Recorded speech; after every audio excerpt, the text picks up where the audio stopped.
Serving as the 26th president from 1901 to 1909, Roosevelt is widely recognized not only for his political leadership, but also his fourth transformative role in conservation. At a time when natural resources were being heavily exploited, he helped establish a new framework for environmental stewardship. Theodore Roosevelt's connection to the natural world began early in his life and was strongly influenced by his unique educational background. Due to severe childhood asthma, Roosevelt was primarily homeschooled by tutors and his parents. This allowed his education to be highly individualized, with a strong emphasis on reading, history, geography, and particularly natural science. During this time, he developed a deep interest in zoology, collecting specimens and carefully observing animal behavior. He approached these observations systemically, reflecting an early scientific mindset.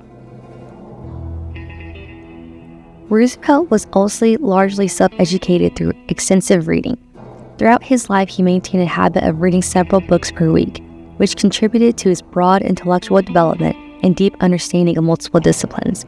Additionally, he traveled extensively during his youth, including trips to Europe and the Middle East, which expanded his global perspective and exposure to different environments and ecosystems. These early experiences played a critical role in shaping his lifelong commitment to studying and protecting the natural world. Roosevelt later attended Harvard College from 1876 to 1880, where he graduated magna cum laude. At Harvard, he continued to develop his interest in natural history, while also studying history and rhetoric. He was known for his exceptional intellectual curiosity and strong memory, allowing him to engage deeply with a wide range of subjects. Despite his earlier physical limitations, Roosevelt was also focused on improving his health and physical strength. He participated in activities such as boxing and rowing. After graduating, he briefly attended Columbia Law School, but chose to leave in order to pursue a career in politics. In addition to his academic work, Roosevelt was also an accomplished naturalist and writer. He had particular interest in ornithology and published his first major book, The Naval World of 1812, shortly after completing college. His ability to combine scientific observation with written communication would later play an important role in promoting conservation ideas to the public. In his early adulthood, Roosevelt spent significant time in the American West, particularly in the Dakota Territory. During this period, he directly observed the effects of overhunting, habitat destruction, and unregulated land use. Wildlife populations were declining, and ecosystems were being altered at an unsustainable rate. These experiences reinforced his understanding that natural systems are interconnected and vulnerable to human activity.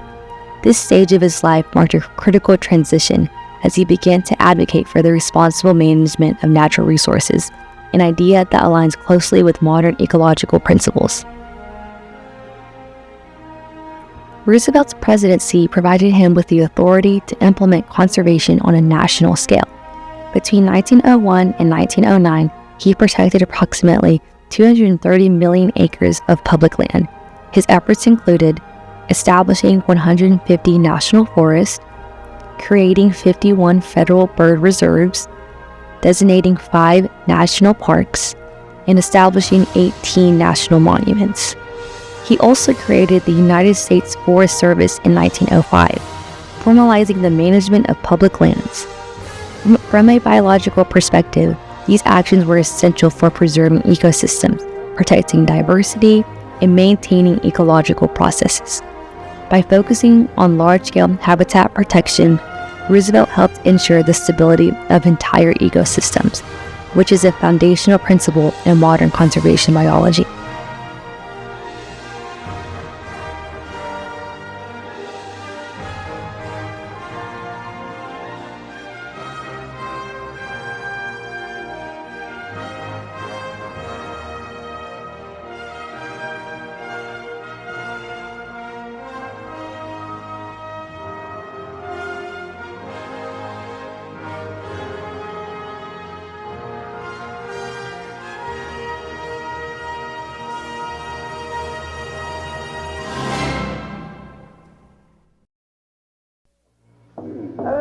While Theodore Roosevelt's contributions to conservation were significant, it is important to evaluate his legacy within a broader historical and ethical context. Many of the lands that were designated as national parks, forested and protected areas were not uninhabited wildernesses, but rather home to indigenous communities who had lived there for generations. In several cases, the creation of these protected areas led to the forced displacement of indigenous people, disrupting their cultural practices, livelihoods, and deep spiritual connections to the land.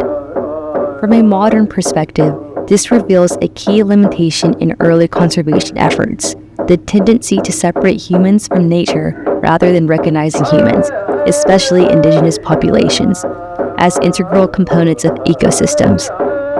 Indigenous communities often practice sustainable land management techniques, such as controlled burning and resource stewardship, which contributed to maintaining ecological balance. By removing these communities, early conservation policies sometimes overlooked valuable ecological knowledge, and in some cases, even altered the natural dynamics of those environments.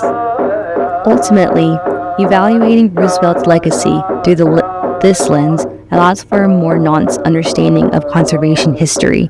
It demonstrates that while his actions were foundational in protecting ecosystems, they also underscore the importance of evolving conservation practices to be more inclusive, ethical, and socially responsible.